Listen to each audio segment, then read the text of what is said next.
Tape Defender muli na namang umatake. Studio ng Eat Bulaga nagmukhang luma at cheap daw. Yan ang pag-uusapan natin ngayong araw ng Huwebes, July 11. Pero bago yan, ay humihiling ako na pakisubscribe ang aking YouTube channel. Pakiclick ang bell icon para una kayong manotify sa mga bagong video na ilalabas ko. At pakidamay nyo na din na i-follow ang aking Facebook page na Mega TV at ang aking TikTok account na Kaparokya TV. Maraming salamat! Sa mga parokya, bago natin umpisahan ang online viewership ng dalawang noontime show ay pag-usapan muna natin ang post ng isang anti-Tito Vic and Joey page na ito. Sabi dito, studio daw ng Will to Win, malaki at high-tech. At mukhang luma at cheap naman daw sa Eat Bulaga. So yun nga mga kaparokya, nalalapit na nga ang pagbabalik television ni Willie Revillame o Kuya Will. At syempre pinaghandaan ng management ang kanyang magiging studio. Malaki, bongga at high-tech ang magiging bagong tahanan ni Kuya Will sa kanyang pagbabalik sa TV5 ni Mr. Manny V. Pangilinan.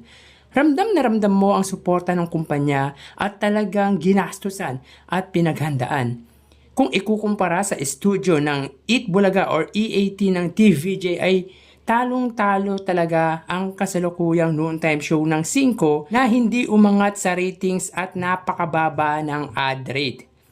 Yung pangarap na lilipat sa Meralco Theater ang EAT para maging daily studio nila na pinapakalat ng mga ilang vloggers ay malabo ring mangyari kaya mananatili sila sa maliit na tahanan nila.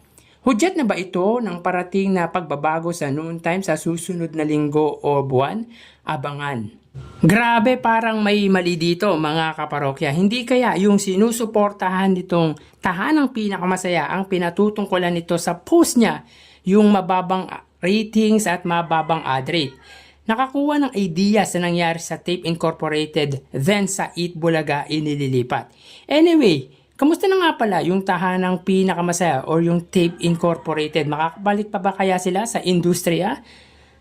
Kasi wala na tayong balita mga kaparokya. Tsaka Eat Bulaga hindi na po EAT kasi nga naibalik na sa totoong nagmamay-ari yung titulong pilit na inaangkin ng producer na sinusuportahan nitong page na ito. Sagutin natin yung mababang ad rate na sinasabi nito. Para sa akin ay kasinungalingan po yan mga kaparokya unless kung TVJ management na mismo magsasabi. Tsaka I don't think Eat Bulaga magbababa ng ad rate.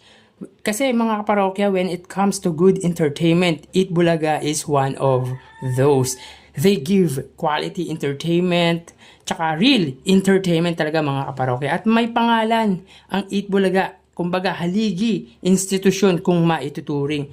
Ang mga advertisers at sponsors ng Eat Bulaga, mga loyal yan mga kaparokya. Siguro sa ibang programa pwede pa yung sinasabi niyang pag ang ratings ay mababa, pwedeng alisan ng advertisers. Pero sa Eat Bulaga lalo pang nagdadagdagan sa likod ng mababang ratings. Siyempre alam nila kung ano yung nasa puso ng masa and yet siguro naman pinag-aaralan muna nila yan at aware naman sila kung hanggang saan lang kayang abutin ng mother station ng Eat Bulaga. Yung pangalan, tatak ng programa, yung mga host ang isa sa dahilan kung bakit patuloy na sumusuporta sila sa longest running noontime show na Eat Bulaga.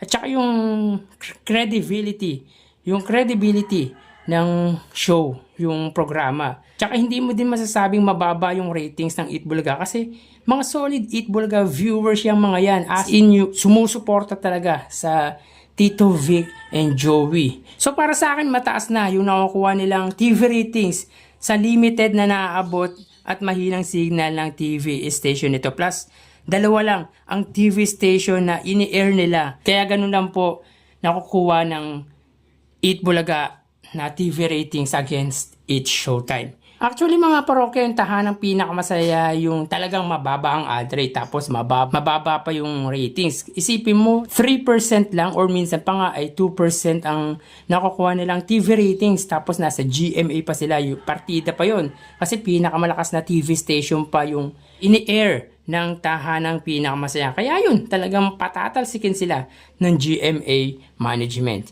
Yung studio ni Kuya Will, kung para sa inyo ay maganda at high-tech, di okay lang. Hindi naman nakikipagpaligsahan ang Eat Bulaga sa studio ni Kuya Will. Sabi nga ni Henyo Master, kahit maliit ang studio nila, ang importante na papasaya at nakakatulong sila. Sa page na ito, for sure hindi siya masaya kasi nga against siya sa TVJ. Tsaka yung Meralco Theater, hindi naman nila sinasabi na dun sila lilipat. Pero kung mangyari yun, tsak, iiyak tong page na ito.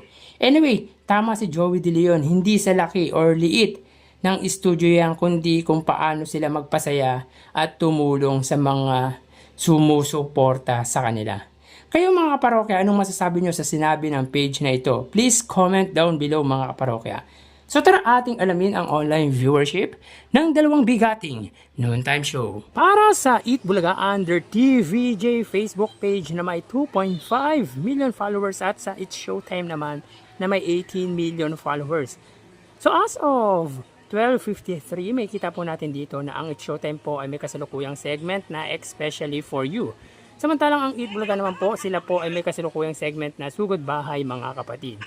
So dito may kita po natin, ang It's Showtime po ay may 13.4 thousand viewers. Samantalang ang Eat Bulaga naman po ay may 5.8 thousand live viewers. So again, as of 12:54, ang It's Showtime ay may 13.4 thousand viewers. Samantalang ang Eat Bulaga naman po ay may 5.9 thousand live viewers. So mapunta naman po tayo sa TV Network YouTube channel at unahin po natin ang It's Showtime.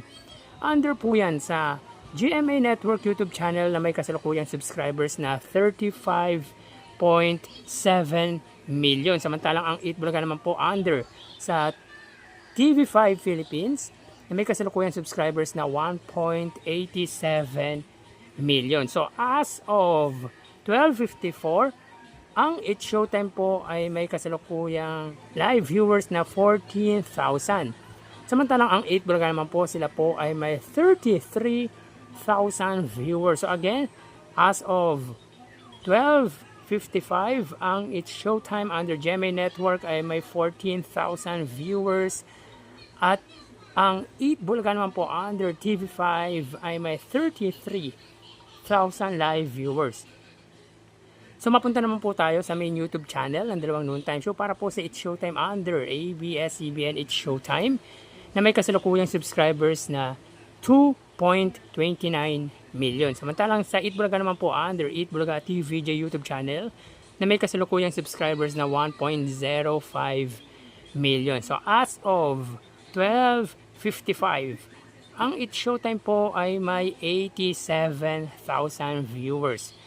Ang Eat Bulaga naman po, sila po ay may 61,000 live viewers. So again, as of 12:56, ang It's Showtime sila ay may 87,000 viewers at ang Eat Bulaga naman po ay may 62,000 live viewers. So bali, ang total na nakuha ng dalawang noontime show para sa kanilang unang yugto ay, mga kaparokya, bago natin ibigay ang total live viewership sa unang yugto ng dalawang noontime show, ay humihiling ako na pakisubscribe ang aking YouTube channel.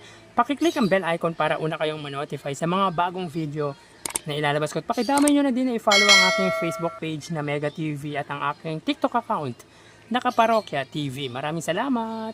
So bali, ang total na nakuha ng Eat Bulaga ay 101,000 viewers at ang It's Showtime naman po ay 114,000 live viewers. So again, ang Eat Bulaga ay may 101,000 viewers at ang It's Showtime naman po ay 114,000 live viewers. So yan po ang lumalabas sa kanilang online views update as of 12:58 at mamaya magbabalik po tayo sa ikalawang yugto ng ating online viewership ng dalawang noontime show. Magpapaalam po muna ako pansamantala. Mag-ingat po. Thank you and God bless.